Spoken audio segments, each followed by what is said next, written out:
Hello বন্ধুরা, আজ আমি শীতের একদম টাটকা সবজি মূলো শাকের রেসিপি নিয়ে তোমাদের সামনে চলে এসেছি।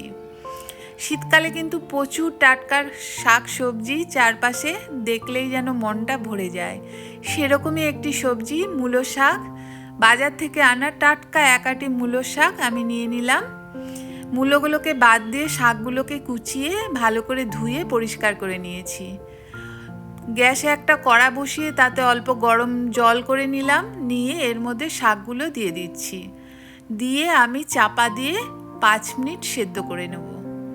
মূলো শাকে একটা তিতকুটে ভাব থাকে, সেদ্ধ করে জলটা ফেলে দিলে সেই তিতকুটে ভাবটা আর লাগে না।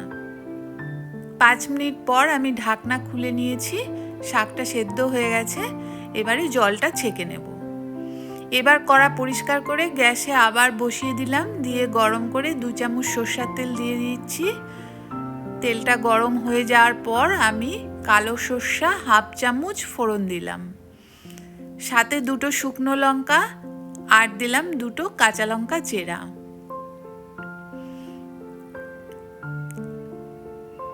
এবারে আমি 7 থেকে 8 কোয়া রসুন একটু থেতো করে নিয়েছি, সেটা তেলের মধ্যে দিয়ে দিলাম। একটু নাড়িয়ে নেব। রসুনটা যখন একটু ব্রাউন হবে ততক্ষণ আমি একটু ভেজে নেব। রসুনটা ব্রাউন কালারের হয়ে গেছে। এবারে আমি এর মধ্যে সেদ্ধ করা শাকগুলো দিয়ে দেব।